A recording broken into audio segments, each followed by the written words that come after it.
This is a Wisconsin Sports Zone update. Well, the Packers are on their bye week and a much-needed one after a rash of injuries in the first 4 weeks of the season, especially along the offensive line. An early bye isn't always ideal, but Coach Matt LaFleur doesn't hate it coming right now. That is the big thing. We got to get these guys their bodies back, and then we all also understand that it's going to be a long haul after the bye, so you better get your mind right to go on that journey and to try to get a little bit better every day. Could the time off allow the team to get the likes of offensive lineman Zach Tom, Aaron Banks, and Anthony Belton back? We'll see. I don't know. I think it's still, we're a ways out from that, so we'll have a better indication, I would say Monday. Packers hit the bye 2-1-1. They will return next Sunday as the Bengals come to Green Bay. Cincinnati 2-2, but has gotten blown out in the 2 games since starting quarterback Joe Burrow got injured. Turning to Wisconsin, they will travel to number 20 Michigan on Saturday. Badgers 16.5-point underdogs, the biggest spread for either team since at least 1997. Wisconsin comes in having lost 2 straight, both by double digits. Kick on Saturday at the Big House is set for 11 a.m. Rural Mutual Insurance, keeping Wisconsin strong. When a company only does business in Wisconsin, that's Wisconsin Strong. Rural Mutual provides all lines of insurance, including commercial, farm, home, and auto. And your premiums stay right here to keep Wisconsin strong. Local agents, local underwriters, local claims adjusters. Rural Mutual Insurance, keeping Wisconsin strong. Well, the Brewers could find out this afternoon who their opponent in the NLDS will be. Chicago and San Diego playing the second game, the wild card series. A Cubs win would send them to Milwaukee for the next round. The Padres trying to keep their season alive. Whichever team ends up winning will come to town for Game 1 on Saturday at American Family Field. With this Wisconsin Sports Zone Network update, I'm Zach Heil. Yeah, I don't even know because it was like watching a slow motion car crash in front of your face, where I'm just looking at the clock. I'm like, oh my God, there's going to be no time left. This is where Wisconsin gathers to talk sports. Packers, Brewers, Badgers, Bucks. The Wisco Sports Show is on the air. Now, here's your host, Grant Bills. I'm just going to continue to beat that soundbite to death. I just can't believe it exists. I looked up and thought, oh my God, there's not going to be any time left. I just can't believe he said that. I'm never going to fault someone for being honest or keeping it real in a press conference. It's just a little bit of a clearer picture, or a little bit more of an honest reaction than I hope to hear from a coach. I hope that that's what he's saying and that's not actually how he felt in that moment. And we talked about this yesterday. We're going to get into it more a little bit later on in the show.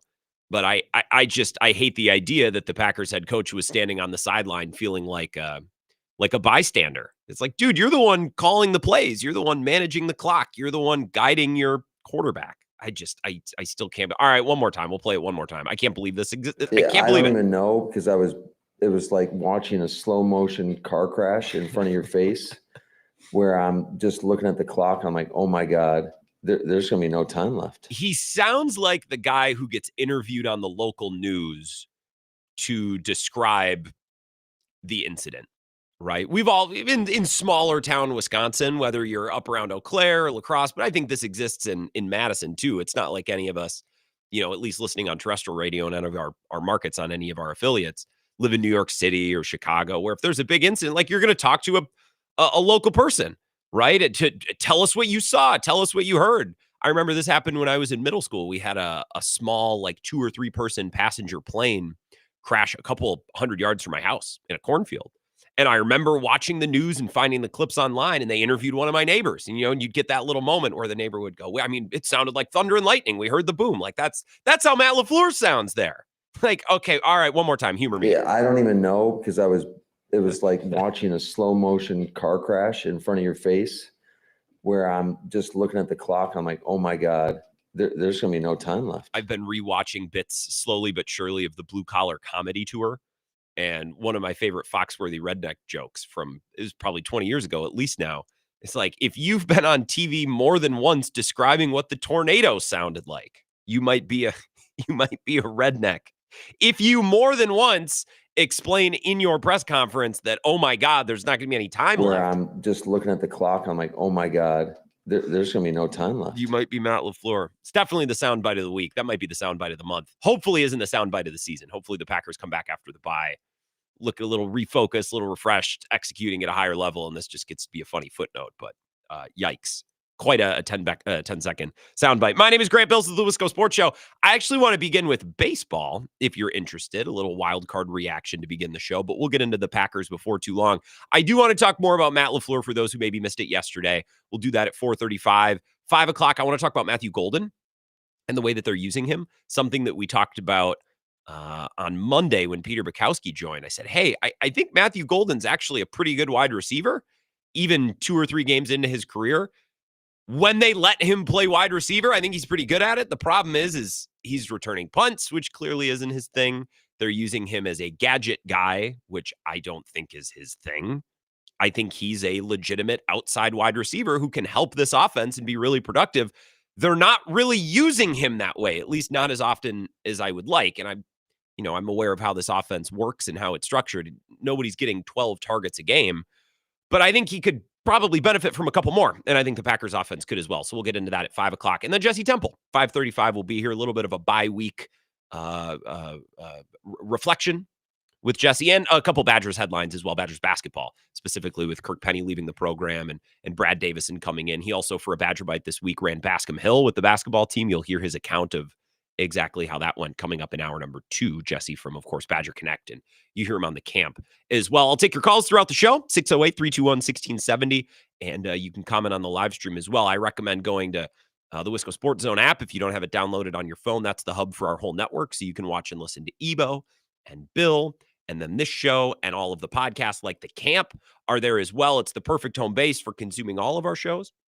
Even if you only listen to 1 or 2, like even if you only listen to Bill, it's fine. It's still the app. I'm not going to take it personally. It's a great app. And if you press the Win Stuff button on there, we're giving away 2 pairs of Brewers tickets, 1 to game 1 and 1 to game 2 for the NLDS. And Bill will draw and announce those winners later this week. So make sure you're in the running. And if you don't have the app on your phone, you can go to our website as well, wiscosportszone.com. But the app is pretty slick and a really good way to watch and follow the shows on the go, whether it's Ebo in the morning or Bill or me or Zach and Jesse on the camp and our Badgers coverage as well. I watched a little bit of baseball yesterday, not as much as I would have liked to, but I watched a little bit, mostly Cubs Padres, who are playing right now, again in game 2, and the Padres are up 3-0 in the 6th inning.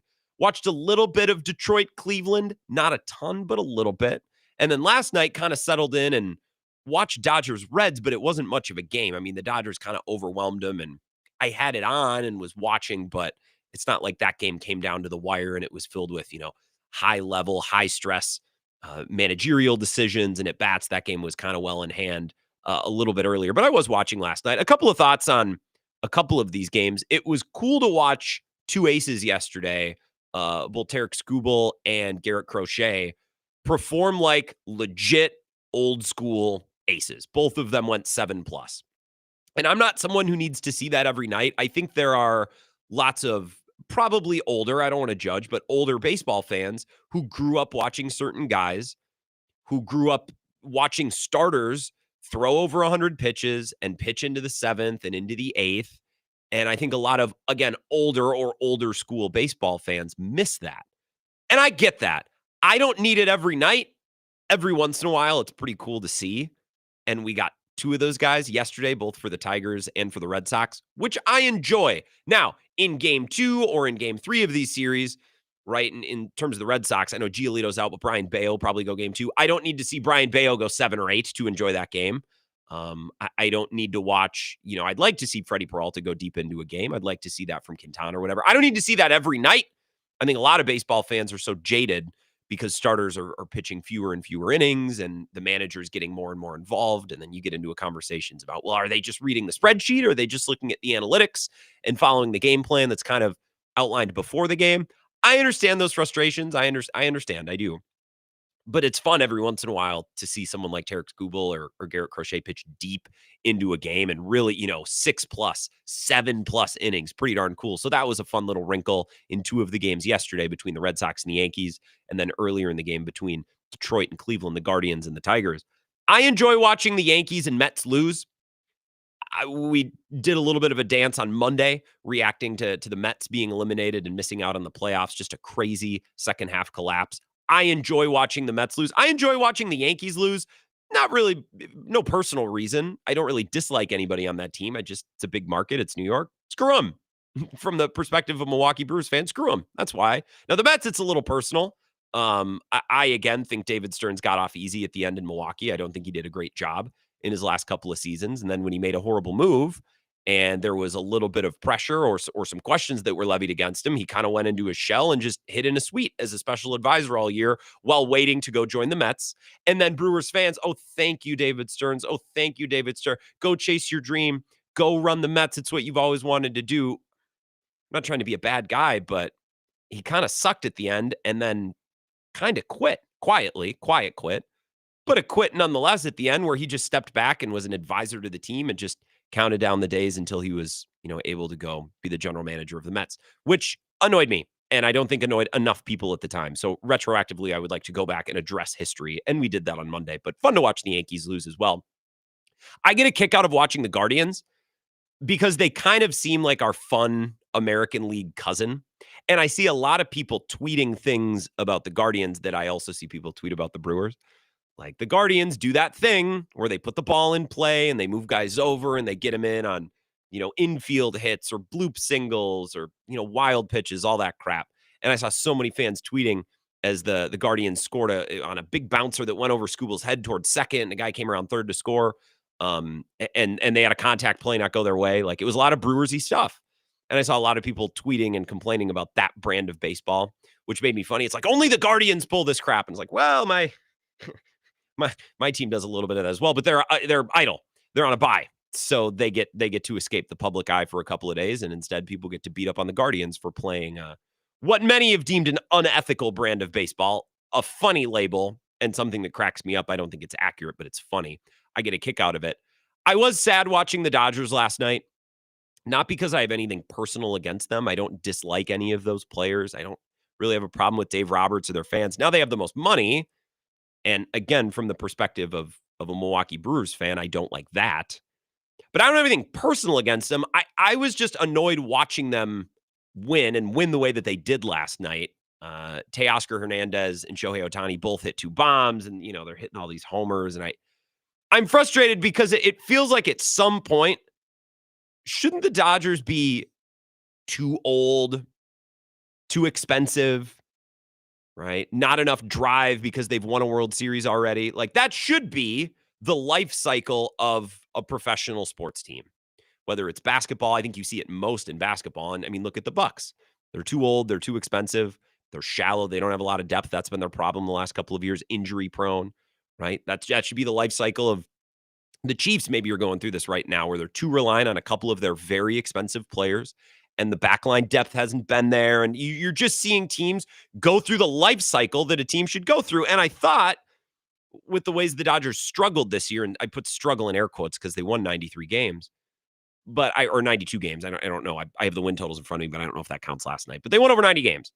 So it's a little silly to say that the Dodgers had a down year, that they bottomed out at 90 plus wins. But for that roster, and we watched, the Brewers swept them between 6 or 7 games this year, which is just insane to think. Like, I thought we were beginning to see the beginning of the end for the Dodgers this year, a team that was maybe reaching the end of its life cycle, like a salmon swimming upstream with one dying gasp, to spawn, right? That whole idea. And then I watched the Dodgers last night. It's like, oh, okay, so are they still the Dodgers? Like they're still just going to be able to hit home runs and outslug everybody and overwhelm lesser opponents and cheaper opponents with their talent and their star power. Like I'll be bummed if that's how this postseason goes. I'll be bummed if the Dodgers are the team in the World Series again, because it feels like, again, sports are fair. Sports are in many ways, baseball to a lesser degree, but professional American sports are egalitarian in nature, right? They're almost socialist in nature. If you're bad, you get better picks. If you spend more money, you're hammered on the salary cap taxes or the luxury taxes or whatever. In theory, if a contender goes all in and builds it all the way up, there should come a time where that team is too expensive or too old or too injury prone, or they just kind of get tired, right? Like they just kind of get tired. We saw that with the Chiefs last year, where the Chiefs said after the Super Bowl, like, man, we're tired going through another Super Bowl and going through another. It's like, well, if the Chiefs are saying that, like you'd think that a team like the Dodgers, who just won the title last year, won the World Series last year, and have been on these deep playoff runs for years. The Dodgers should be feeling that too, right? And I don't gather that they are, at least through one game against the Reds. And I don't find the Reds to be a particularly talented or inspiring opponent. I think their manager and certain parts of that team performed really well down the stretch, but they also were relying on the Mets to completely and utterly collapse. So you have to consider that as well. I just feel a little robbed because I felt fairly confident in the last month or two of the season. Like, yeah, the Dodgers are still the Dodgers, but this is a later stage. This Dodgers team is in a later stage of its life cycle, right? That's how I felt, or that was my hope. And then I turned on that game last night, and okay, well, it doesn't really feel like what's happening here, which bums me out. At this point, I would still bet that the Brewers are going to play the Cubs, but the Padres are leading in game 2 here, 3-0 in the 7th inning. I have been watching on mute and following a little bit. The only analysis that I've been paying attention to is our friend Sam Olber on Twitter, who does Locked on Cubs. You know, maybe the way that Dylan Cease was pulled in the 4th or 5th inning. I think it was the 4th inning. Imanaga was left in maybe 1 or 2 hitters too many. They had an open base for Machado, didn't walk him, and then he hits a 2-run home run with 2 outs and the first base open, and, you know, presumably a reliever who was ready to come in and get Imanaga. And, you know, you can second guess Craig Counsell, and I'm certainly going to do it because screw him. That's why. But Colin Ray's now pitching in the 7th. It would seem as though Cubs Padres is going to go to game 3. I would still bet on the Cubs to be the Brewers' opponent, which I don't love. Setting aside the fact that I don't want the Brewers to lose to the Cubs, that would suck. That would suck a lot, and I would not enjoy that. I also just think they're a difficult matchup for the Brewers. And the Brewers were really good this year, so nobody was really like a truly difficult matchup. If you look at head-to-head record in most teams or most common opponents, the Brewers at the very least held their own, and they did against the Cubs. I think the final split was like 7-6 or 8-7, something like that. It was pretty close to 500, but not quite. I just think the Cubs defensively hold their water in a way that many teams don't. And that's problematic for a contact-driven team like the Brewers. If the Brewers' whole idea is fight through long at bats, put the ball in play, and make the other team play baseball, the Cubs can play baseball. They can do that thing. They can field difficult ground balls, and they can keep the Brewers off the base paths when, maybe Blake Perkins or Joey Ortiz or whoever beats the ball into the ground up the third base line. And we're looking at a single, and we're looking at an inning where something is going, and instead Matt Shaw can make that play, or Dansby Swanson can make that play, or Nico Horner can make that play. And Pete Crow Armstrong, obviously in center, is tremendous. We make fun of him, but a tremendous defensive player. And Happ always plays the Brewers well, whether it's at the plate or defensively or with his arm gunning down runners. Like, the Cubs are a challenging matchup for the Brewers. I don't know what the series line would be. I would imagine the Brewers will still be favored, but the Cubs are a tricky and an actual tricky baseball opponent for the Brewers. On top of the Brewers-Cubs thing in the playoffs would just be a major pain in the butt. And I would like to avoid it, but it seems like that's where it's trending, although the Padres are in the catbird seat to here at least win game 2 and then go to a game 3. And at the very least, the Cubs have to play an extra game and use more of their arms and hopefully would be a little fatigued or more fatigued than they would be otherwise. So a couple of opening baseball thoughts. I'll take your calls on that if you'd like. Otherwise, we're going to switch it over to the Packers at 4:30. 608-321-1670. I'll take your calls on the other side, and we can get into some Packers football talk. This is the Wisco Sports Show with Grant Bills on the Wisconsin Sports Zone Radio Network.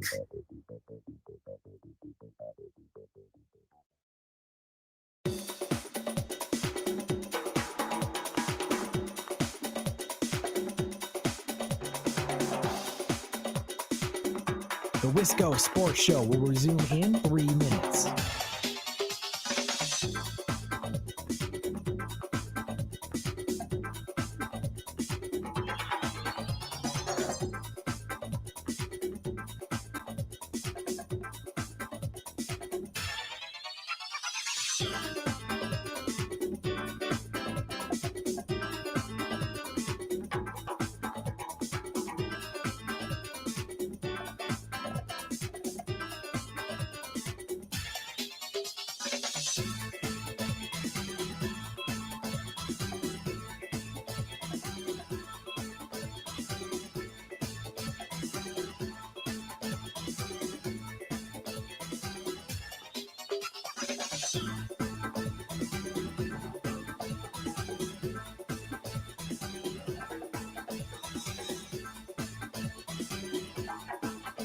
The Wisco Sports Show will resume in 2 minutes.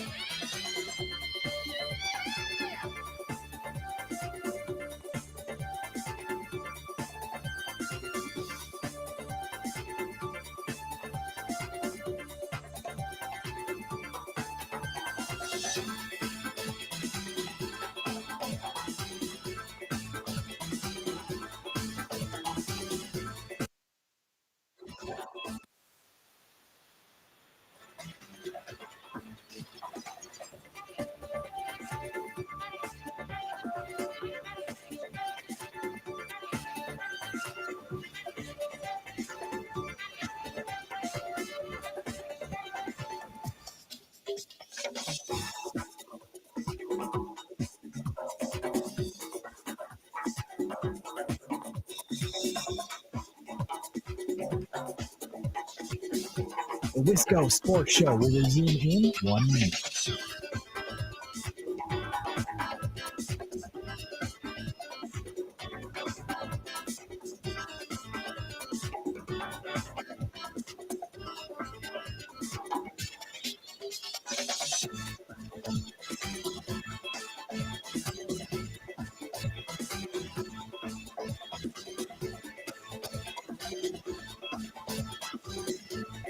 The Wisco Sports Show will resume in 30 seconds.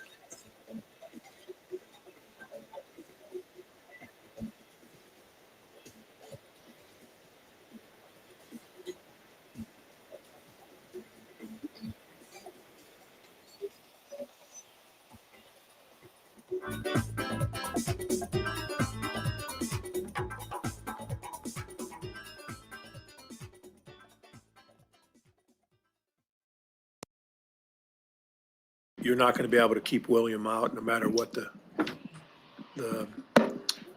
analysis is of that injury. He's going to play, and I'm betting on that. That's Pat Murphy from earlier this week. Just going to mix in some commentary from the Brewers manager.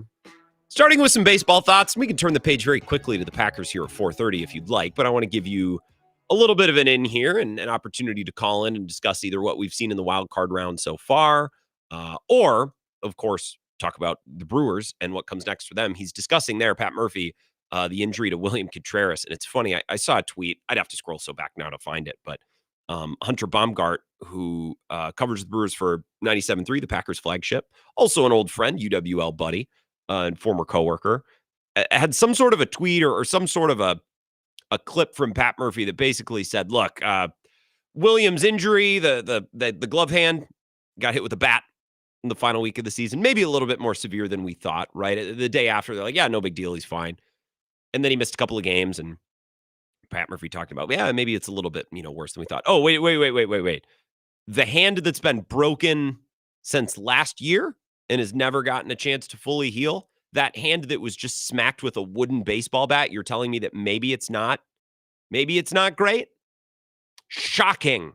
I find myself shocked. And again, this commentary from Murphy is just so funny because you're not going to be able to keep William out no matter what the analysis is of that injury. He's going to play, and I'm betting on that. I would bet on it as well because he's been playing with that injury for 2 years. Why would that stop now? You're not going to be able to keep him out. Well, it's clear that you can't because he played 162 last year despite having a broken hand. So, no, I wouldn't bet on him being kept out either because I have 2 years of evidence of him playing through an injury and the team not really doing anything to stop it. Now, at this point, whatever. He was also dealing with some sort of a knee in the playoffs against the Mets last year, and he was out there, and it looked like I could tell. Like I could tell that he was dealing with an injury and wasn't completely right. So, unlike last year against the Mets, if William Contreras is going to play through the playoffs, and I expect him to because gestures broadly, of course he will, I would like for him to at least look like he wants to be out there because he didn't look like he wanted to be out there against the Mets last year. So if you're going to play through an injury, fine, but then play through the injury. Don't look like you don't want to be out there. I don't want to see bad body language, and I don't want to see moping. I want to see a player, again, that actually looks like they want to be out there because clearly William does. You're not going to be able to keep William out no matter what the... Yes, you're not going to be able to keep him out. Or the Brewers haven't been able to keep him out at the very least. The Cubs and the Padres are in the bottom of the 7th right now. the Padres were leaving 3-0. I didn't see how they scored their first run. Run 2 and 3 came on a Manny Machado home run after Tatis had gotten on base with 2 outs. So just a timely big swing. It's what wins in the postseason. That's what you have to hope the Brewers can at least like hit a couple homers and buck the trend of recent postseason successes of teams that are the better power hitting team. That's typically what wins this time of year. But I at least want to see a game 3. I don't want to see the Cubs. I'd much rather face the Padres. But Grant, what if the Brewers beat the Cubs? Yeah, well, what if a unicorn falls through the roof and hands me $1 million? You know, we can always think optimistically. I'm, as a Brewers fan, thinking pessimistically. Okay, well, who would I at least rather lose to? Padres, easily. 608-321-1670. Let's take a call. Wisco Sports Show. Who's this? It's Chad from Sun Prairie. Hey, Chad, what's up? Yeah, you know, I normally I really, really enjoy your takes. I think the one about even thinking that Contreras was moping last year, he's not a moper. I watched the games. He against the Mets, he looked like he didn't want to be out there in the playoffs. I don't know if that. I don't know. Maybe that was it. It just. I don't think he was moping. He's up there flailing the bat, bad at bats. That's not running out to first base. That's what it looked like last year against the Mets. So if you're healthy enough to play, if he's good enough to play, I would like to see him play. I also think that there's a different mentality from last year to this year. That even though kind of the same group, it's just a little bit different, and the intensity is going to be turned up a little bit more. You think so? And I hope so. Me too. But I seriously believe so. I just like I have this feeling that Pat Murphy's got it. He's figured out a way a little bit here. He's become more comfortable with everybody, and he's kind of the old Jedi Master here. Turn it up a little bit. All right. I can buy into that. And you expect the Brewers to win this next series, no matter the opponent? I hope so. Do I expect it? I'm a Wisconsin sports fan, and I'm going to get kicked in the stones. But yes, I really sincerely I believe that they will come out and they will be everything we hope they are. All right. Well, let's hope so. I like that bit of positive analysis from you, Chad. I appreciate the call. Wisco Chad up in Sun Prairie. Look, I'm not trying to drag William Contreras, but I remember talking about this during the series last year. I remember talking about it after the series. Contreras kind of looked like he didn't want to be out there.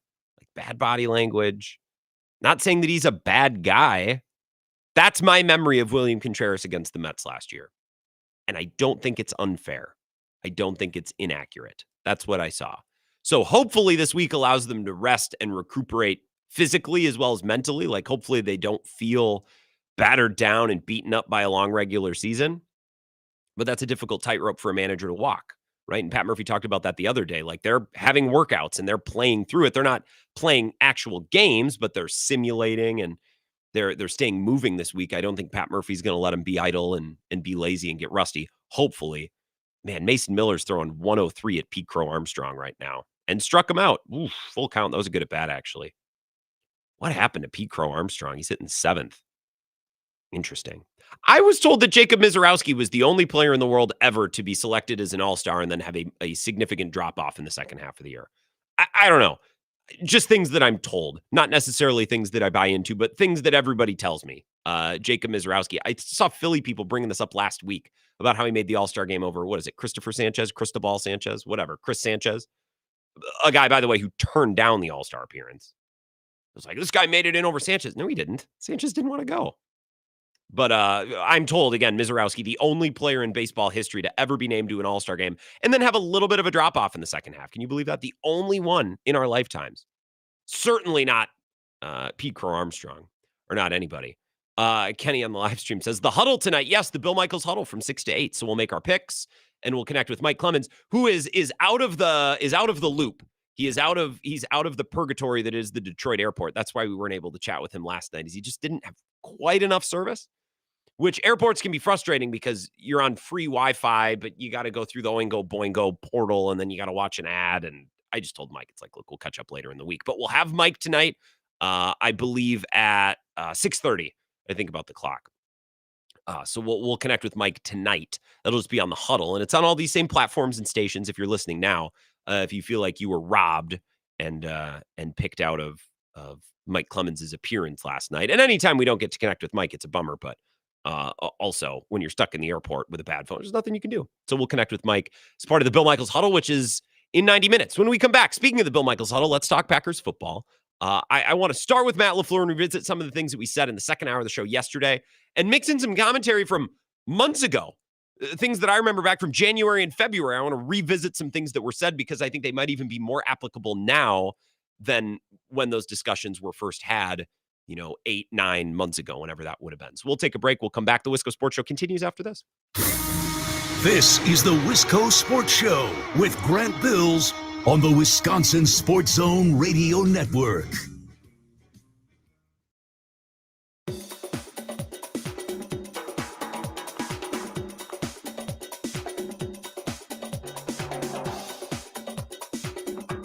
The Wisco Sports Show will resume in 5 minutes.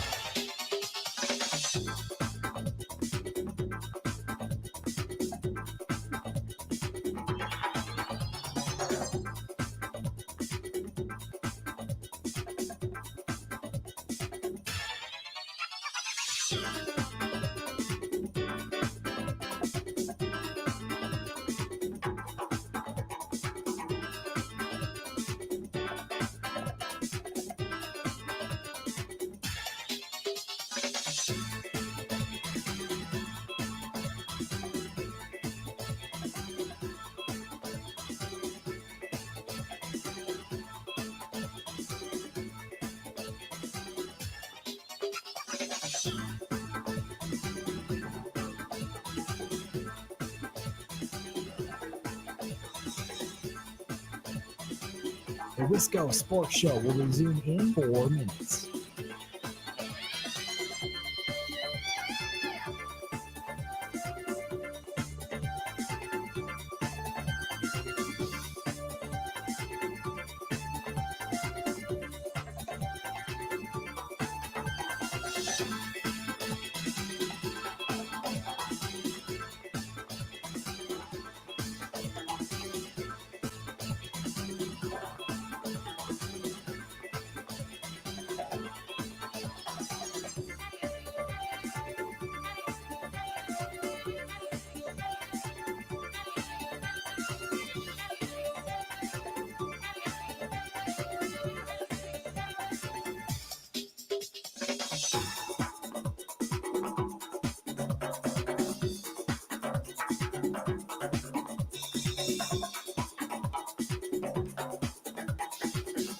The Wisco Sports Show will resume in 3 minutes.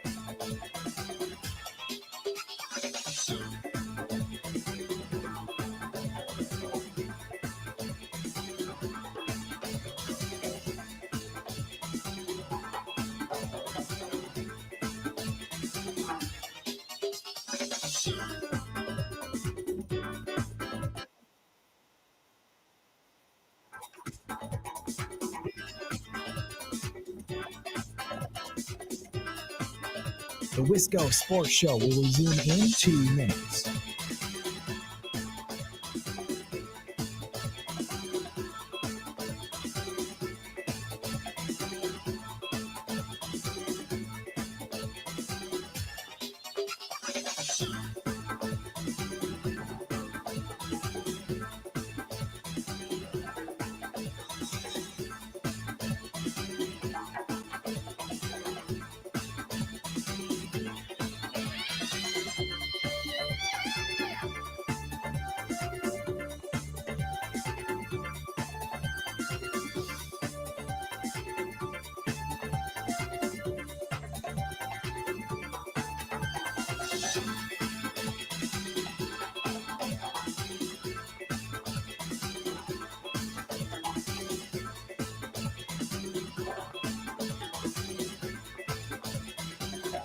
The Wisco Sports Show will resume in 1 minute.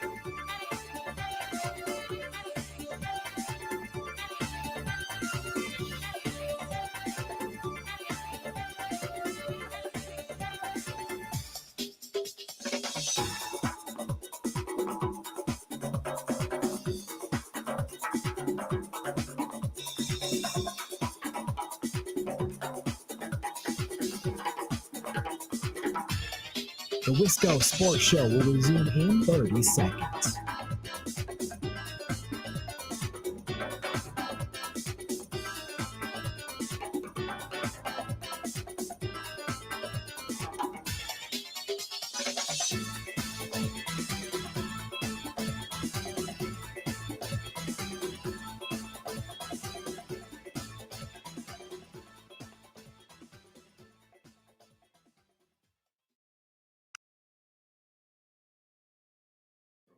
Which the urgency that was required didn't happen previous to that as well, which gets into the process of we ran a play out of the 2-minute and then we huddled up and we called a play. We thought they were going to be in cover 2. They played man coverage. We hit Rome on a slant.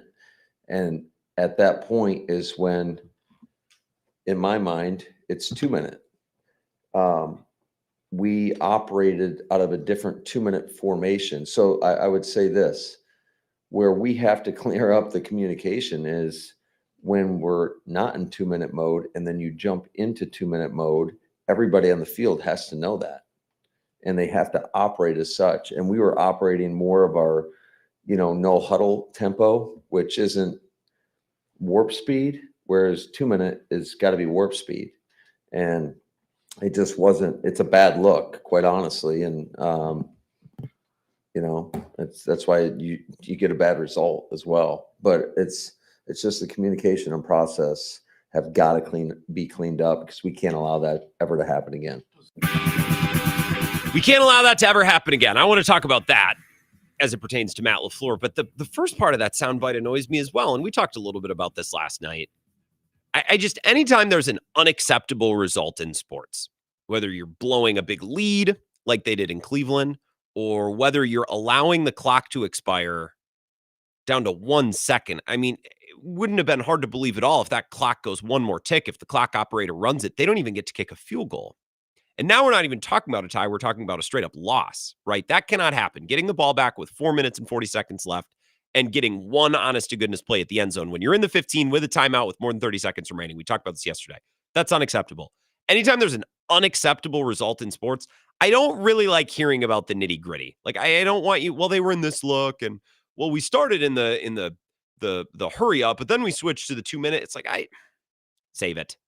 I don't care about any of that stuff. The big picture remains. That was an unacceptable sequence. And it's especially the comments from Matt LaFleur about, well, when we started, we weren't in the 2-minute because there was almost 5 minutes on the clock. But then when we crossed midfield and then we didn't switch to the 2-minute, it's like, hey, this game really is as complicated as you're making it, man. You got the ball with 4 minutes and 40 seconds remaining. You knew that when you run plays, the clock tricks down. That's how it works. Don't tell me, well, 2-minute versus hurry up versus sugar huddle versus overtime versus fourth quarter. It's all secondary to me. So I always bristle when I hear, fine details used to explain just a complete and total meltdown. It's like asking the people at Chernobyl, like, well, what happened? And they're like, well, my clipboard normally is hanging on this hook, but that day it was over there. It's like, no, you guys almost murdered an entire continent. Like, don't tell me where your clipboard was hanging. You know what I mean? Like, it's similar here. Like, that was Chernobyl. Don't tell me that, well, we were in our hurry up, but we weren't in our 2-minute. It's like, my God, can you make football any harder than it needs to be? Can you make it any more challenging, any more complicated? Just go score a touchdown, man. I'll take your calls here in a minute. 608-321-1670 if you want to talk Packers, you want to talk Matt LaFleur.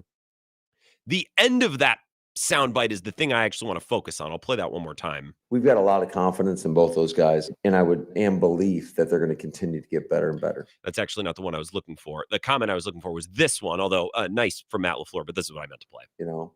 That's why you get a bad result as well. But it's just the communication and process have got to be cleaned up because we can't allow that ever to happen again. We can't allow that to ever happen again. We got to use that as a point of education, a learning experience, right? Well, I tweeted something earlier today and I hinted at this yesterday, but this is something I remember talking about back in January, February. Matt LaFleur was hired to be coach of the Green Bay Packers in 2019. That makes him, now this is his 7th year, correct? He's been to the playoffs 5 times. He's coached in 2 conference championship games, a wild card round, a divisional round, 2 wild card rounds, 2 divisional rounds. You get my point. He's been in lots of big games, and he's been in the league since 2019. The only other coaches in the NFL that are at their current spot and have been at their current spot for longer than Matt LaFleur are John Harbaugh, who's been with the Ravens since 2008, McVay, who I think was hired, and I can pull it up here. I got all the coaches in front of me. They're just a little out of order. Shanahan was hired in 2017.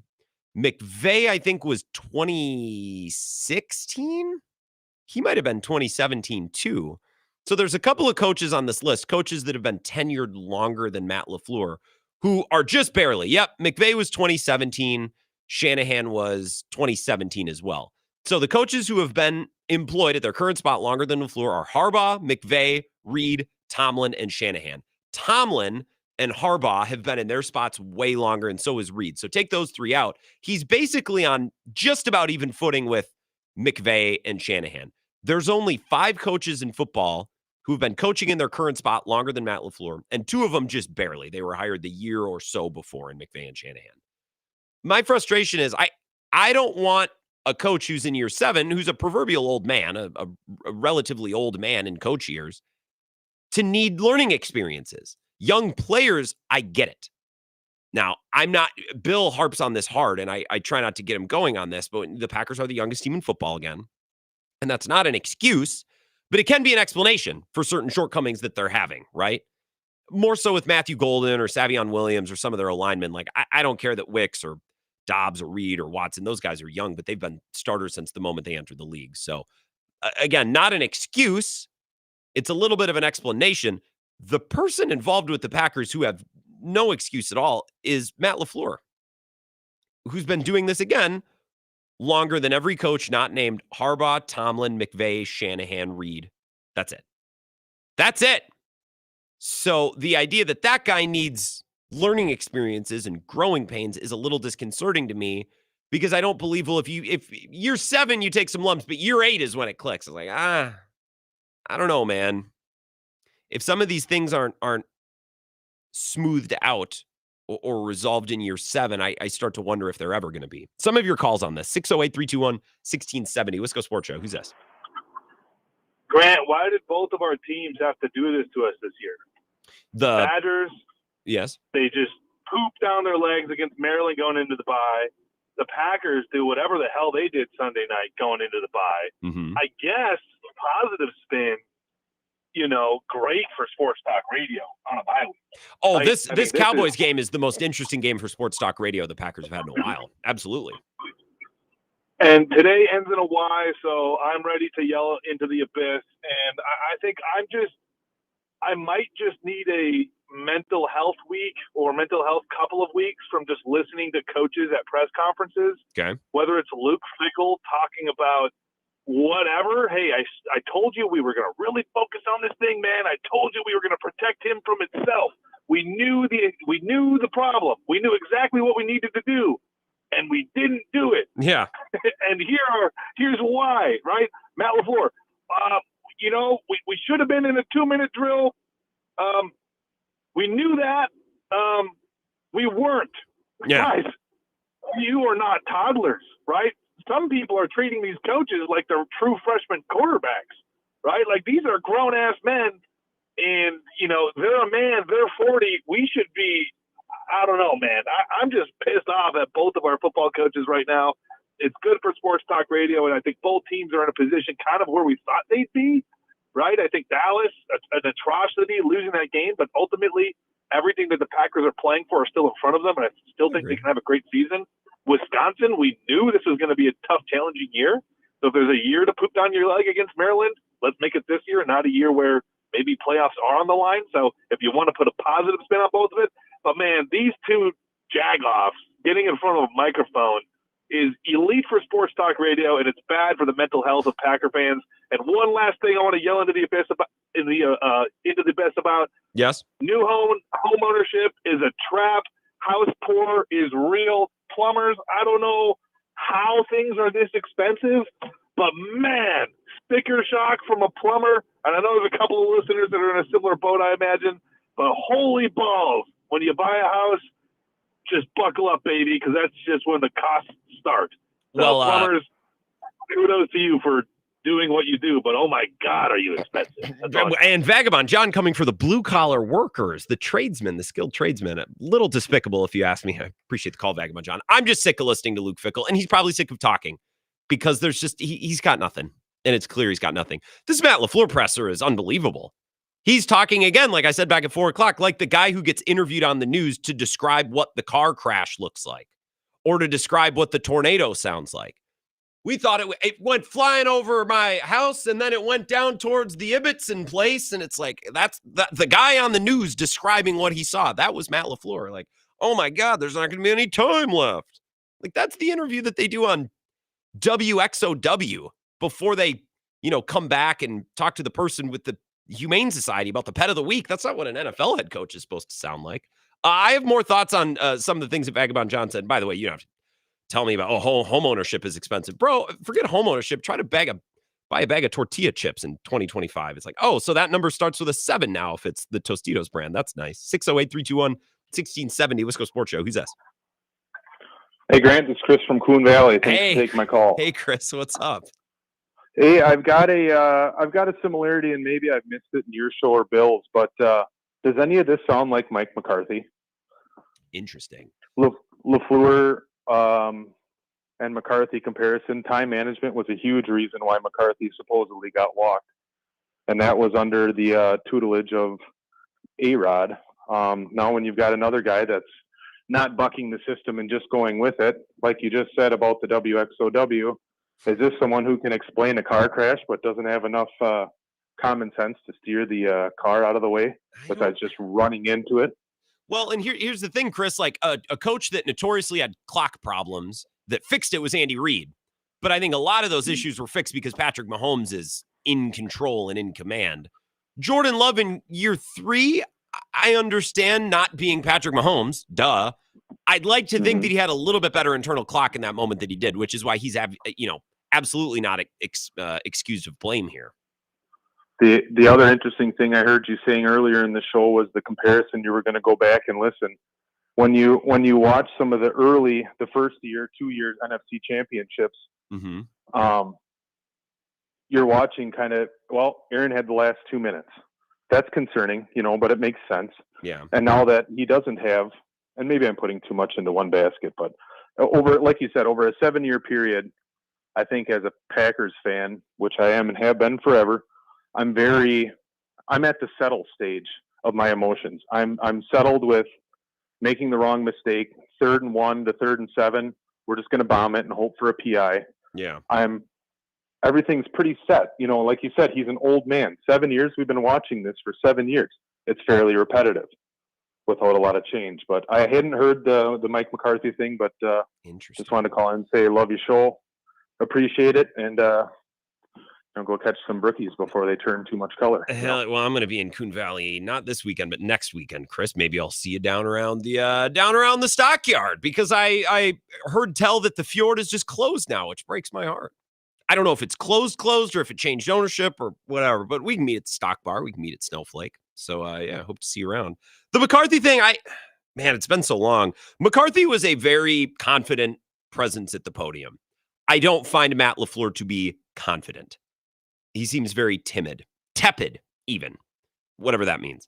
I would have to go back and listen. I don't know. Maybe I'll do that tonight as I have nothing better to do. Let's take another call here, and then we got to go to break. Wisco Sports Show. Who's this? Hey, Grant. It's Darnell. Hey, Darnell. Hey, I got 2 things to say. Okay. One, the government being shut down and both sides yelling at each other about the fact that it's shut down is peak bureaucracy, and I think a sign that nothing good is happening in our bureaucratic places. The government, is basically the idea there. And the only thing that like really makes sense in the world anymore is sports, which it's turning out is mostly scripted, possibly. So my entire worldview is kind of like crashing down right now. So that's interesting. You're a father, Darnell. Get it together. Father, homeowner, yeah. Is home ownership all it's cracked up to be? Vagabond John says it's not. I mean, yes and no. I wouldn't recommend raising children in an apartment. So that if you want to have kids, buy a house. But I cannot do both. I could probably afford. I could not doing both at the same time. I don't think is possible. Yeah, but then you buy a house and it turns out the roof needs to be replaced within like 5 years, and that's like 20-25 grand these days. And then your water heater goes out in the middle of winter, so it's little things like that. But then having a yard is pretty cool. Like do things on your house without having to ask anybody. Kind of cool. So there's definitely pros and cons there. The other thing, I'm watching wild card baseball right now. I am as well. I am like petrified would be the right word for it, I think. Every team up there, like the pitching, looks like pitching I don't think the Brewers can hit. Does that make sense? Yeah. And I don't. And I'm sure they can. And like they'll definitely prove me wrong and put my worries at ease. But I doubt it. Yeah, right now I'm just like dang, they wouldn't have been able to hit Cease today. Well, and that's the thing. Cease, we would just watch Mason Miller for 2 innings or an inning plus there. Darnell, I appreciate it. And this has been the question about the Brewers going back to like July. This play style of putting the ball in play and stringing together long at bats. Are you able to do that at a high enough level when you're only seeing the best arms on the best teams? That's a question. I also question the Brewers' depth of pitching because, again, no Woodruff. McGill, I guess, is going to give it a go. I'm skeptical. But I just feel like they're not the same team that they were, although Churio showing signs of life in the last week is not nothing. Maybe we can talk about that for a minute before we break at 5 o'clock. We'll come back, wrap up hour number 1 next. This is the Wisco Sports Show with Grant Bills on the Wisconsin Sports Zone Radio Network.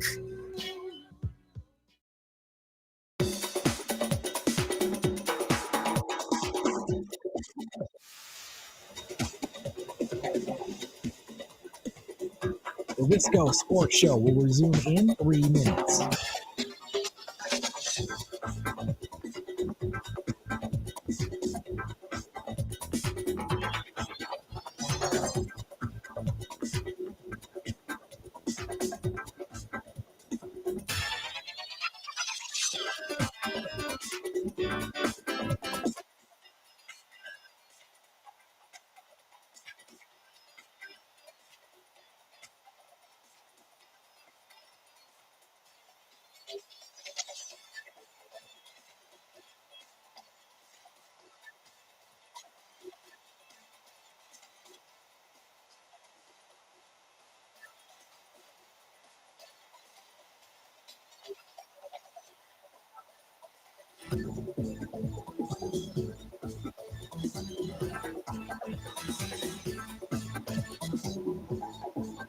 The Wisco Sports Show will resume in 2 minutes.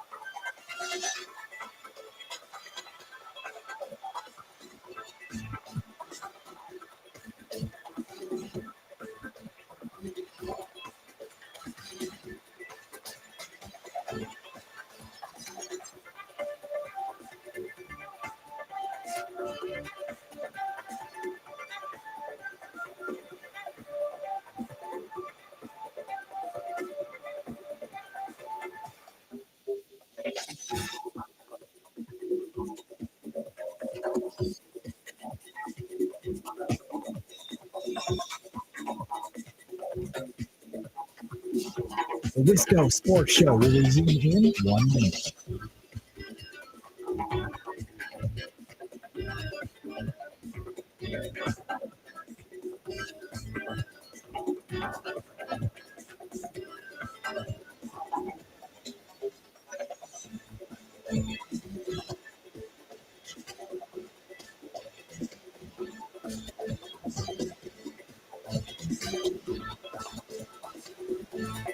The Wisco Sports Show will resume in 30 seconds.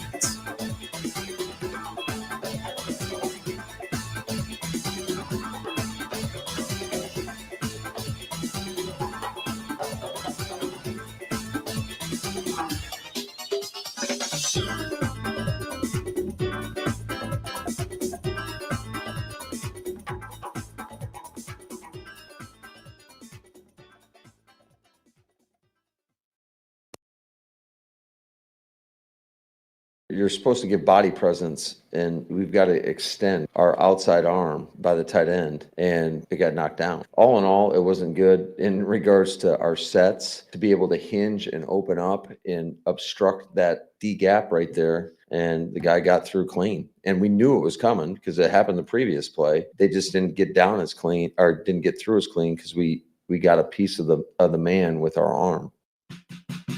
That's Matt LaFleur from yesterday. That press conference was yesterday, not Monday. A little bit of a different schedule because of the bye week. Talking about what happened on the extra point.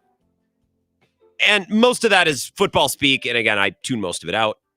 But he says something there that reminds me of a week ago, where it's like, and we knew it was coming because they did it on the previous play, which is what happened in the Browns game as well. And I was listening on the radio broadcast. I saw others tweeting about this, so I didn't mishear this.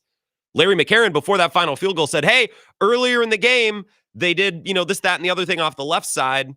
Packers are going to have to watch for that because they almost got a field goal blocked earlier in the game, and then they got blocked.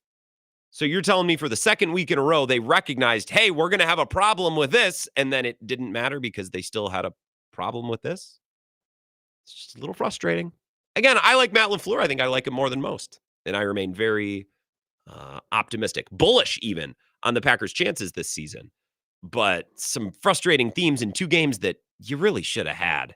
And again, if they're 3-1, I'm probably not pissy. I'm not mad that they're not 4-0. I understand sometimes you lose in the NFL. If you lose to the Browns, beat the Cowboys, or vice versa, I'm fine with it.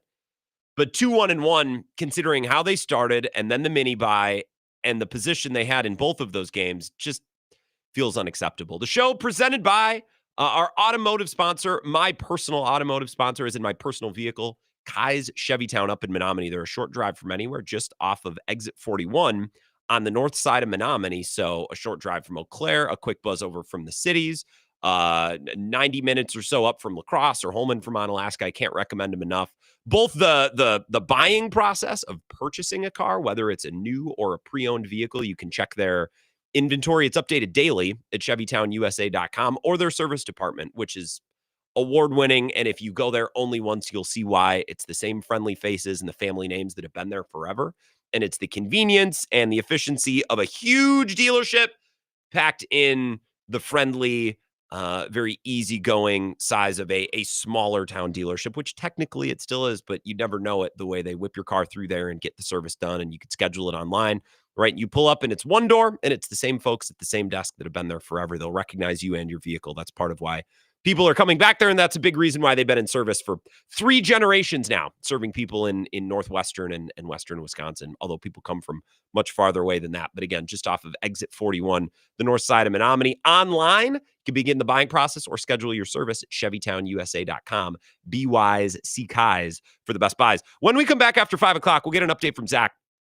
There's something that I want to discuss that admittedly is not the biggest fish in the kitchen right now. The Packers have bigger fish to fry, and I think we've been talking about those bigger fish, Matt LaFleur's coaching or Jordan Love's execution when it matters most down the stretch. Special teams, yes, those are all very big fish. And admittedly smaller fish, but an important fish, I think, is the way they've used or haven't used Matthew Golden. And we can talk about that. I just think he's been really good when he's been allowed to do the things he's good at. And a big part of coaching is putting your players in a position to succeed, right? In a position where they'll be successful. I don't know that they've necessarily done that. So we'll get into that. Not the biggest fish with the Packers, but a significant fish, and we'll fry it next. But first, a 2-minute update from Zach Halpert. No commercials, just the latest in Wisconsin sports. Be right back.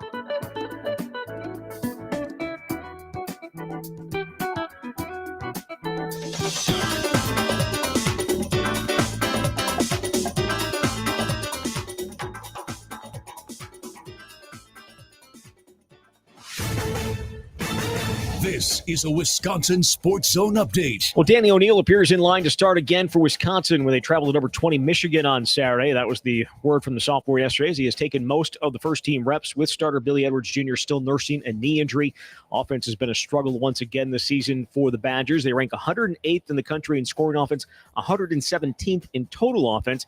O'Neill was asked what the biggest thing holding them back is. I mean, I don't think it's a secret that, big negatives have been what's killed us. Whether we get a drive rolling and, we have a penalty or whatever it is that sets us back. There seems to be one play that kind of stalls the drive. So just being able to get rid of that negative play and just keep compounding, good plays on top of each other and put drives together and end up in the end zone. Wisconsin comes into the game off back-to-back double-digit losses. They have beaten Michigan in 3 of the last 4 meetings.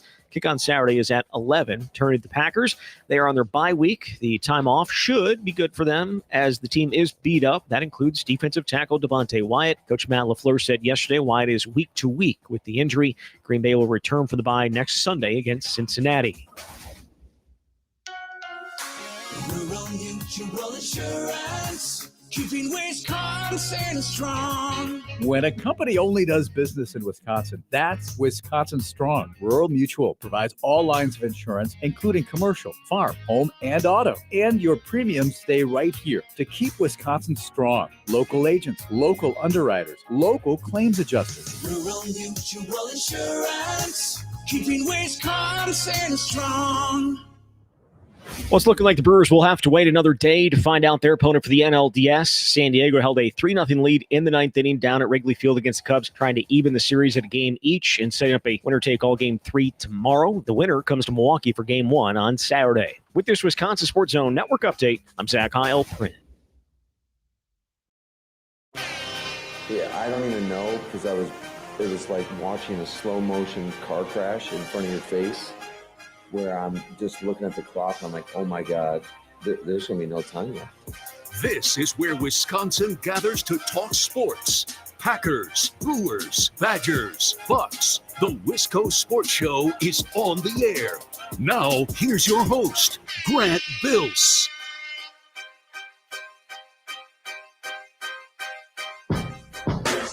Again, I think I've settled on one of my favorite analogies that we've had in a while. Like Matt LaFleur explaining what happened on that final sequence sounds like the local man that's being interviewed on the news describing what the flood looked like or what the tornado sounded like or what the, again, when I was, I don't know how old I would have been, 10, 11, 12 maybe, we had a plane crash like a couple hundred yards from our house, like in the cornfield that my neighborhood growing up kind of surrounded. It's a very big thing. Right, all the neighbors came outside. What's going on? It's like I think Dane Cook back in the day had a bit about the car accident in the neighborhood. Everybody comes out like, "Oh, I was just in the kitchen." Like everyone wants to tell the story. And I remember the news crews coming, and I remember watching the local news that ran a package during the evening broadcast about the plane crash, and they interviewed our neighbor Ken, the proverbial mayor of our little street. He said, "We thought it's his only line. They just they had like a 2-second shot of him sitting in his car, talking out the window, and his only line, he only had one. It was a speaking part that he had on the local news. He only said one thing. He said, "We thought it sounded like thunder and lightning," and I was like, "Wow, that was cool that he got to say that on the news." But that's how Matt LaFleur sounds. He's describing. I thought, "Oh my God, the time's gonna run out," which is somewhat. "Oh my God, I thought the plane was gonna hit my house." Like it was the same thing. And I don't love the idea that my team's head coach is presenting that way or is feeling that way. And I tweeted earlier, Matt LaFleur's tenure is longer than every coach except Harbaugh, McVay, Reed, Tomlin, and Shanahan. He's coached in 5 postseasons and 2 conference championship games. He shouldn't be going through growing pains. And I got now a lot of people in my replies who are like, "What? Aren't you a lifelong learner?" That's not the point. No, obviously you're always learning and growing. You shouldn't run out of time in your 7th year as a head coach. Are you perfect or a finished product? No. You should be a little bit farther along than that. Like if I had been doing my job for 5 or 6 years and I was still making big time mistakes and my boss came to me and said like, "Hey man, we've been patient with you and like we like you a lot, but this kind of isn't working. Like you should be farther along than this." I can't look at my boss and say, "What? Can I be a lifelong learner?" Can't you're telling me that I'm supposed to be a finished product at age, whatever? No, that's not the point. You need to reach a certain level of competence. So that was the Matt LaFleur discussion from the first hour. If you want to talk Packers, wide open phone lines. I won't make you wait. 608-321-1670. Jesse Temple here in about 30 minutes. The Bill Michaels huddle will fire up in a little bit now, less than an hour. Mike Clemens will join us at 6:30. So we'll get the latest from what he's heard and seen over this Packers bye week and further reaction to what he saw in Dallas in that game on Sunday night that ended in a tie. Something that I wanted to talk about, and admittedly not the biggest fish to be fried, but I still think a worthwhile discussion, and one that we had for a couple minutes with Bukowski, and you heard that on Monday's show and then again last night because I had missed the first hour. I had an appointment. But I think Matthew Golden's been really good.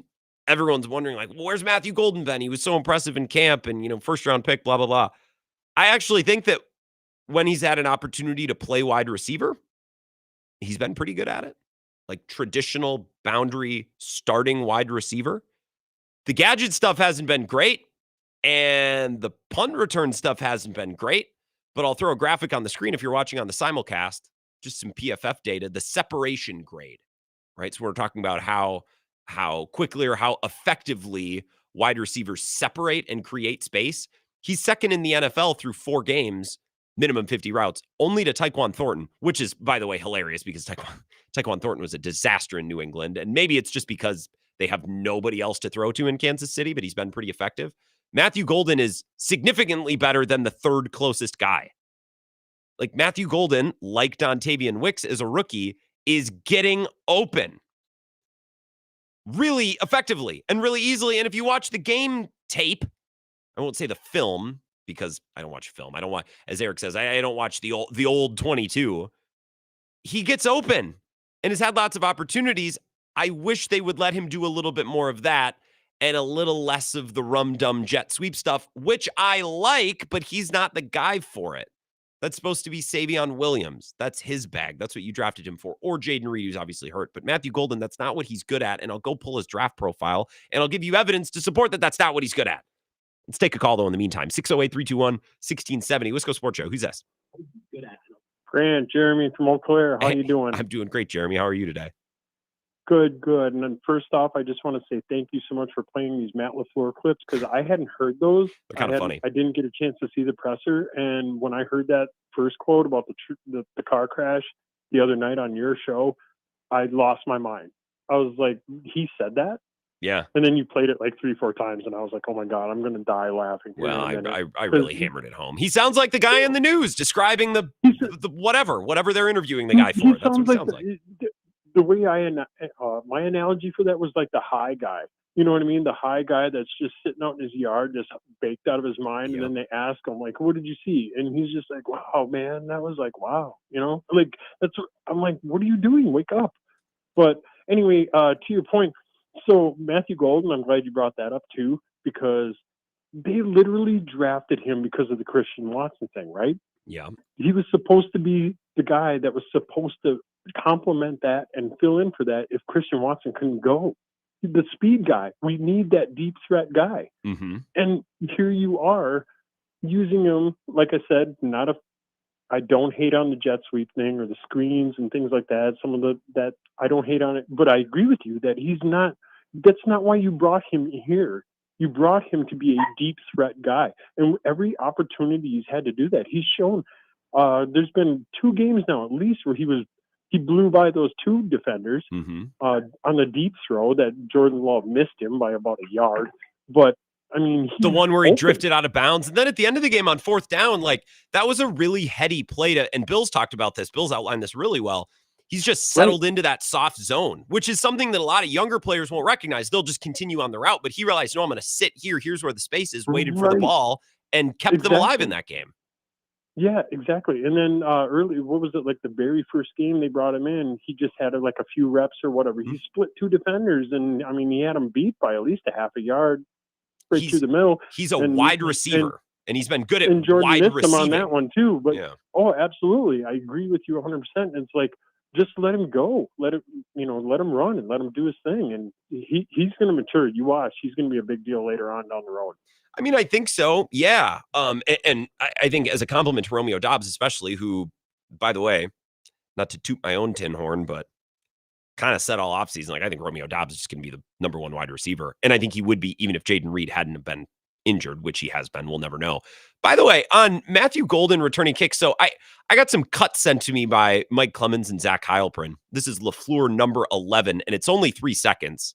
I don't know what this entails, but the cut is labeled on Matthew Golden, never returned a punt in his life until Green Bay, and Savion Williams only returned kicks as a freshman in college in 2020. This is Matt LaFleur. Because we feel like they give us the best chance at being successful. Okay. I'm glad they feel that way. I have no evidence to support that whatsoever. Savion Williams returning kicks. I don't care. Let him return kicks. Matthew Golden returning punts. You can't watch these last 4 games and actually believe that. Like you can't do that. There's no evidence to support that. Well, we believe it because we feel like they give us the best chance at being successful. All right, I would vehemently disagree as someone with eyes connected to my brain. And the most frustrating thing, and we talked about this yesterday or on Monday, I don't even remember when. The most frustrating thing is when they decided to make an adjustment in the middle of the game and send someone else back there to return kicks, they threw Romeo Doubs back there. It's like, oh, okay, sure. I just don't understand why this is so hard for them to have a punt returner who, again, doesn't need to bust off big returns, just a guy who can catch the ones he's supposed to catch, let the ones go that he's supposed to let go, fair catch when a fair catch is necessary. I mean, this is baseline stuff. And in theory, if you have a good special teams coordinator, they should be able to identify those guys and coach those guys up. But it feels very Amari Rodgers-ish in that they used to run Amari Rodgers out there at the start of every game, and then something would happen during the game that would make you go, well, this is untenable. And then they'd replace him and then try it again the next game and do the exact same thing over and over and over again. It's very frustrating. You drafted Matthew Golden to be a starting wide receiver, which is a job and a role that he earned in camp and passed all of the necessary requirements with flying colors. Ask any Packers beat reporter, starting with Mike Clemens, but you can ask Ryan Wood, you can ask any of them, how flashy and how impressive he was. And then they're like, all right, we're going to use you on jet sweeps, and we're going to have you return punts, even though you've literally never done it at any level of football that you've ever played. It's very frustrating. And again, Matthew Golden is getting open. And the book on him coming out was he's got good hands. He's a trustworthy pass-catching option on 3rd and 4th down when previously the Packers haven't really had that guy, or they didn't last year at least. And he's been that guy. And they're not using him in that way. Again, I'll throw the graph on the screen one more time, but it just in terms of raw separation, so we're just talking about PFF separation grade, he's been better than every wide receiver in football this year through 4 weeks, other than Tyquan Thornton, who's, say what you want about Tyquan Thornton, you can't say that he's not fast. He's brilliantly fast, and he always has been. So the separation there makes sense. A couple of texts here. Padres just won 3-0. Paul from DeSoto. Thank you, Paul. I'm watching out of the corner of my eye. So there will be a game 3 between the Cubs and the Padres. Corey from Marshall says, agree on Matt LaFleur. He lacks confidence. Need to get his mojo back. Yeah, I don't hear a lot of confidence in Matt LaFleur's voice. It's hard to. All right, one more time. You get a bad result as well, but it's just the communication and process have got to be cleaned up because we can't allow that ever to happen again. Jared and DeForest on the Brewers says, well, the Brewers kind of limped into the playoffs again. I actually think earning the 1 seed in a bye might be a big benefit. The season is a grind and you get no time to pull back and take a breath down the stretch if things aren't going well. I'm hoping a week of reprieve, like that word, from the daily grind serves us well. Hopefully, ideally, we shall see. Bobby and Menominee on baseball also says, I dislike Shohei. That guy can 100% speak English and just acts like he can't. That I buy into. And that's not an anti-English as a second language take. That's that dude, I'm pretty sure was involved in some pretty shady stuff. And I think keeps a nice barrier or keeps a nice protective layer of Teflon, if you will. Well, I mean, he doesn't even speak English. He's got to speak through a translator. No, I'm with you. That's a good take. He can completely and totally speak English and chooses not to as a little bit of a buffer. I think. Just my opinion. When I see videos of him with Cameron Brink yucking it up, it's like, yeah, that dude can, come on. He can speak English. I was reading Chad Reuter's draft profile on Matthew Golden and projected him to be about where he went. I got the 40-yard. I'll just read you some of the pros and cons. This is Lance Zierlein, actually. NFL comparison, Chris Olave. Golden works all three levels of the field with similar consistency and productivity. His route running needs refinement, but he does a decent job of altering tempo and separating at breakpoints. Golden has the ability to play all three receiver spots. Any of the three, by the way. Not gadget guy, but any of the three wide receiver spots. He has the agility and body control to turn near misses into highlight catches. Focus drop still pepper his play, but he's a willing participant in traffic and took command of contested catches. With better physicality and catch strength in 24, Golden's starting level traits and big leap forward as a go-to playmaker have primed him to become a productive catch maker with the potential to develop into a wide receiver one in the future. A productive catch maker. Strengths. Meets the moment with big games or big plays in big games. Adequate linear speed to work past corners on vertical routes. Agile feet allow quicker gather and cut as a route runner. Good alteration of route tempo in immediate work. Shows ability to sink, slow, and open quickly from hard vertical push. Twitchy pluck and tuck protects catch through contract. Displays body control. Blah, blah, blah. I'm boring myself reading this. You know what's not in his draft profile or in his pros and cons, strengths and weaknesses? Excellent returner. Elusive with the ball in his hand. Great yards after the catch ability. Like, that's not him, man.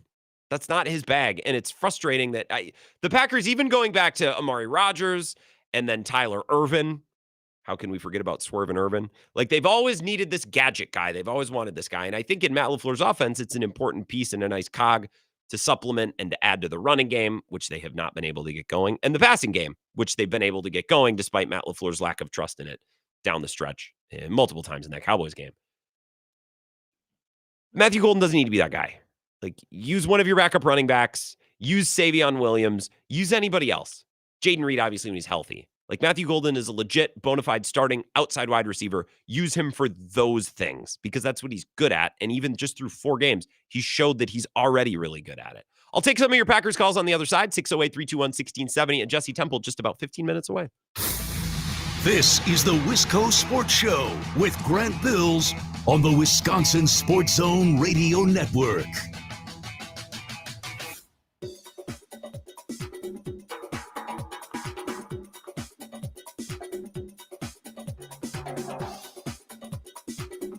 The Wisco Sports Show will resume in 3 minutes.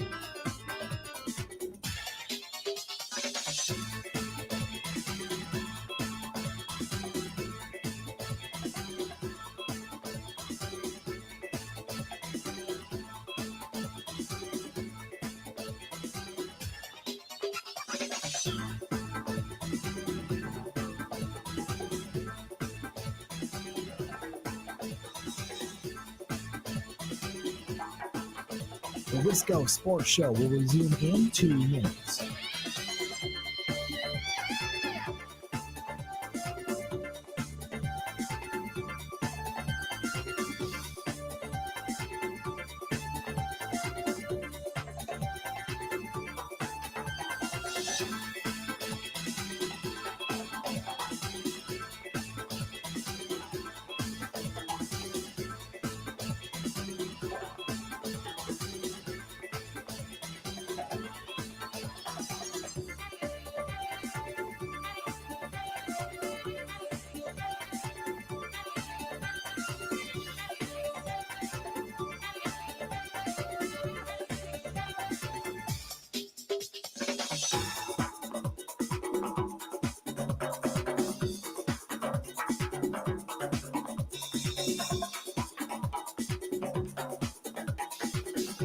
The Wisco Sports Show will resume in 1 minute.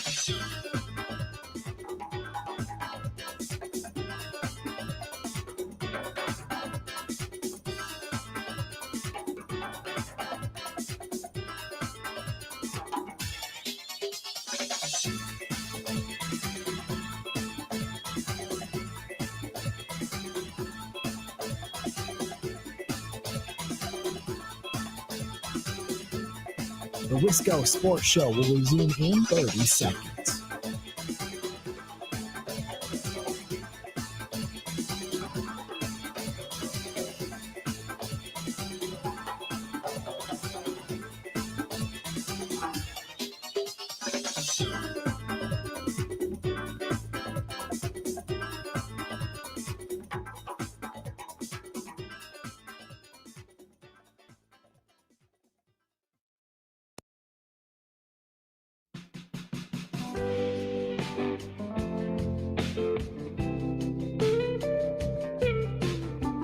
Wisco Sports Show. I was digging over the commercial break for a piece of audio. I was able to find it just in time. I want to play you Bukowski's comment. We're talking about Matthew Golden and the way that they're using him. And if you have something to add to this, feel free. Wide open phone line. So a couple minutes to get you in before our next break. And Jesse Temple will be here at the bottom of the hour. 608-321-1670. Wide open phone lines. I won't make you wait.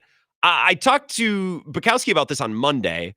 And if you haven't heard this yet, it just kind of builds on what we're talking about. It's frustrating because Matthew Golden has done all of the things that you would want a first-year wide receiver to do. I think when the ball has come his way, he's made the play.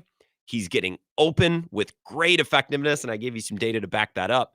But the Packers are intent on using him as a gadget guy or as a punt returner, which is not his thing. It's never been his thing at any level of football. It's frustrating. It feels Amari Rodgers-ish again. I asked Peter Bukowski about this the other day about, hey, why not just let him play wide receiver? Here is his response. No, I think you're 100% right. I think they are a little afraid of this hierarchy question. Matt LaFleur says he hates it, right? We hate this wide receiver one question. But the only thing I can come up with for why they're giving Matthew Golden all of these touches that rightfully, if we're just talking about traits and scouting reports and what they're good at, should go to Savion Williams. The only reason you're doing that is because you just want to get Matthew Golden the ball. You have to find other ways then. You have to find other ways. And frankly, you have to just let the offense run. You have to just let Jordan Love find Matthew Golden. They were, if Love is looking at Golden off the rip on that fourth down throw, it's a touchdown. He gets to him late and didn't have time to check the safety. And so wasn't confident to get that. Is like, I'm putting my fingers for the audience that is listening. I'm putting my fingers very close together, this close to a 90-yard touchdown against the Commanders, and then this close to a 90-yard touchdown against the Browns. And so they didn't have to do anything special. You don't have to do that. That should be Savion Williams' thing. You don't have to do the receiver screens. That should be Savion Williams' thing. And I understand it. It's different. Like some of the RPO stuff, Grant, like that's just built into your offense. Mm-hmm. And so that, like, you don't want to be predictable by formation. But there are ways to do this where it makes more sense than it currently does. I have to let Matthew Golden play receiver, and this is very similar to what happened with Christian Watson. They were not letting Christian Watson play receiver. For whatever reason, they let Romeo Doubs just play receiver. And I think sometimes Matt LaFleur gets in this mode of like, well, I need someone to be able to do this for me in this offense. And so this is like, we're just going to do it with this guy. And I think Jaden Reed was like that for a little while, where it's like, I just need Jaden Reed to be able to do this for me. And forgetting that he can do all this other stuff as a receiver. Now they've eventually got there with him, but it seems like they're just locked into some of these rigid structures that I don't quite understand why. But to your point, I think Matt LaFleur is a really good coach. I have confidence in Matt LaFleur's ability to get the most out of his players. I think by December, this team can be phenomenal if the offensive line is pretty healthy. I think this offense can be incredible, and we've seen the defense kick ass. So I'm not pressing the panic button. We saw them win the two games against the NFC contenders we needed to see them win. But it's just weird right now what's happening.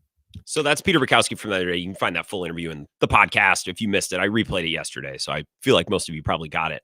I understand that some of this stuff is just baked into Matt LaFleur's offense, and I think it's all good. I think RPOs here and there being baked in are good, and they've scored more than one touchdown. I can think of the one probably week one against the Lions where Romeo Doubs and Matt LaFleur and Jordan Love just realized, like, we're going to fake the handoff. This guy's going to come down and, like, I just have a one-on-one. You have an inside break, right, with the corner playing outside leverage. Like, that's just a freebie. Like, that flexibility should exist in an offense.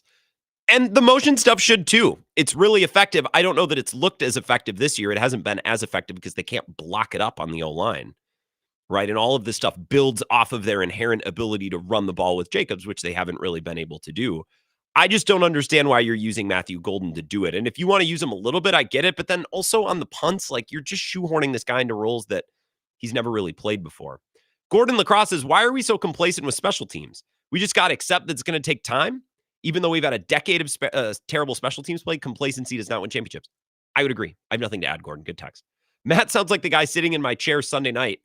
Sounds like the guy sitting in my recliner Sunday night watching in horror as those last 3 plays ran. I'm assuming you're talking about yourself. You're talking about in third person. It'd be funny if you were watching someone else watching the game in your recliner. Not the guy in Dallas on the sideline sending in the plays to the quarterback. Yeah, that's the thing about Matt LaFleur, man. He's talking about like he's an observer and not an active participant. I really like this analogy. I wish I would have thought of this earlier. I wish I would have thought of this yesterday. Like the idea that he's the guy on the local news who's getting interviewed about the horrible thing that happened in front of his house, right on the boulevard, the semi truck that jackknifed and spilled stuff all over the barrier. Or like the only experience I have with this is a plane crash in my neighborhood. And one of my neighbors got interviewed on the news and we all watched it. We're like, there he is, like that's what Matt LaFleur sounded like. Not like the coach or the first responder that was actually involved in being a part of the situation. 608-321-1670. Wisco Sports Show. Who's this? This is Louie. What's going on, Louie? How you been? I'm good, Grant. I'm good. I kind of a thought about Matthew Golden. It's kind of a strange comparison, but I want to see what you think. He's kind of reminded me a little bit of how Jackson Churio was at the beginning of last year. Okay. Remember where, like, Jackson Churio in the outfield would be like, should I go run all out and dive and get this ball, or should I let it drop and play it on a hop? And kind of always looked a little bit awkward. Okay. Or he would kind of run in front. He'd be playing left field or right field and run in front of the center fielder to grab a fly ball, kind of like that pass to Dontavian Wicks. I think was intended for Dontavian Wicks on Sunday. And I just seem to think I'm encouraged by what I've seen, but I think he's almost like he's kind of trying to mature into being like a wide receiver, and maybe LaFleur's not really doing a great job of defining his role. Like I'm not a big fan of the jet sweep action all the time, but it kind of looks like a baby deer trying to run out there where he's fast, but he's kind of wobbly just because he's unsure of himself. And I'm hoping that as he runs into a few more of these experiences, like I probably shouldn't do a spin move on this punt return and get smacked right on my backside here. Mm-hmm. Hopefully he learns from that, because the talent is definitely there. And on the big 4th and 6th play to extend the game, that's who they went to. And it was, I don't want to say it was a difficult catch, but you definitely needed sure hands, and he had them. So you see the flashes of being a really great player, or at least a really solid, good player. Hopefully they can kind of lean on that and kind of get some of these kind of little awkward growing pains out of the way. Well, that's a great call, Louie. I appreciate it. The comparison to Jackson Churio is a good one. And I see it with Savion Williams, too. Just a lot of legs and limbs and flailing everywhere. And it's not the most efficient motions, not the surest of himself. Look, I want a wide receiver to have trustworthy hands, and I want a wide receiver who can get open. The contested catch stuff is great, and the yards after the catch stuff is great. What plays against every opponent in every environment for a long period of time is a wide receiver that can separate and catch the ball. And Matthew Golden has shown that he can do both of those things and do both things really well. They're just not asking him to do it a whole lot, which is frustrating. A little bit of breaking news, or something that was reported this week on Packers wide receivers, by the way. Jeremy Fowler at ESPN reporting Romeo Doubs has emerged as the Packers' #1 option in a contract year. The trade rumors surrounding Doubs, who has 4 touchdowns through 4 games, never made much sense. Yeah, you're telling me. Imagine the rumors about him getting cut. Those were insane. That conversation was understandable last season when the team suspended Doubs for 1 game for missing practices for personal reasons. But the Packers have shown no interest in trading him, and my sense is they have more interest in potentially extending him. The sides have had cursory talks, keeping in contact about the future. Doubs staying in Green Bay past 2025 is at least a possibility, but getting a bargain deal for an emerging wide receiver without a 1,000-yard season, think Buffalo's 4-year, $53 million pact with Khalil Shakir, is getting increasingly harder. Doubs is building a case for the #1 free agent option. Mike Evans, Jacoby Myers, and Juwan Jennings are in the class, but aren't entering their second contract like Doubs, who is 25. Youth always pays. Indianapolis's Alec Pierce will also be in the free agent mix as a potential vertical threat. I'd be down to extend Doubs, and the situation that I always described coming into this year was a situation where Romeo Doubs leads the team in catches and yards and all of the things, not by much, but like he's the #1 guy. But more importantly, he's the guy getting open in the end zone. He's the guy getting open on 3rd and 4th down. Like, I just don't know how you can let that guy walk if he is that guy over the course of the season, like I believe in Romeo Doubs more than Jaden Reed right now. And it's not just that Reed is hurt. Reed has been an imperfect player, really good at times, but I don't always trust his hands. Dontavian Wicks, I like as an idea, but I'm not willing to, build the ship and build the boat around that guy. And obviously Golden and Williams and the rest of these guys are a couple more years down the road. So I like Romeo Doubs a lot. I would be perfectly fine with them extending him, especially if they feel good about his, his concussion history and his mentals off the field. If they believe that's an isolated incident last year. Yeah. I was telling you before the year that Romeo Doubs, I expect him to be the number one guy. And at least that's where it's trended so far. I don't think Jaden Reed's presence would have changed things that much. We have no way of knowing. Certainly kind of cleared the runway for Doubs to have the start that he's had over the last 4 games. Jesse Temple, Badger Connect, going to join us next. And then that'll take us right into the Bill Michaels huddle at 6 o'clock. A lot more to come, not just in this show, but for the next couple of hours. This is the Wisco Sports Show with Grant Bills on the Wisconsin Sports Zone Radio Network.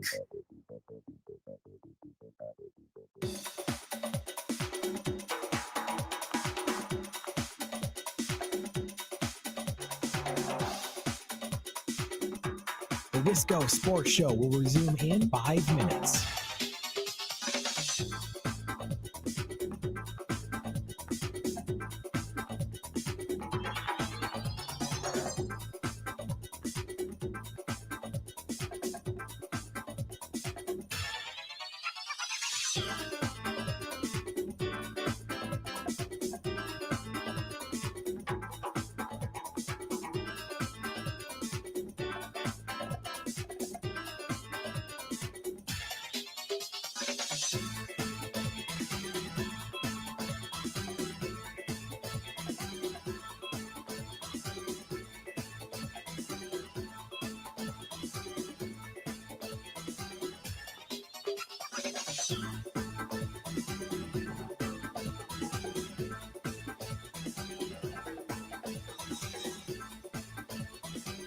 The Wisco Sports Show will resume in 4 minutes.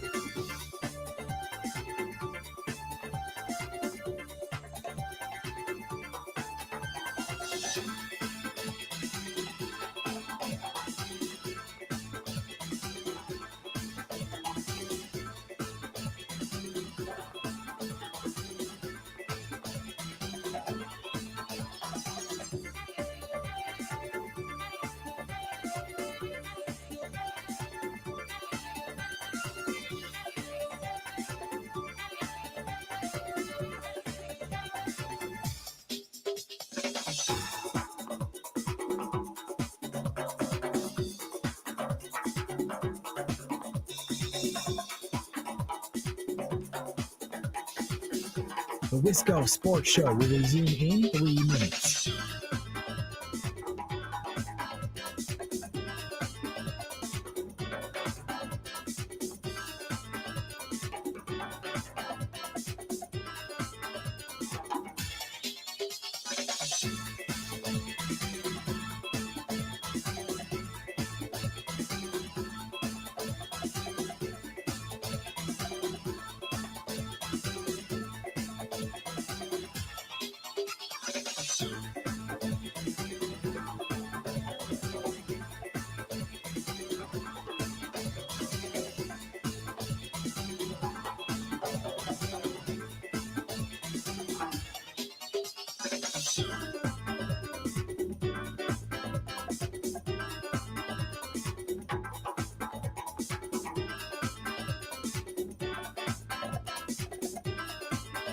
The Wisco Sports Show will resume in 2 minutes.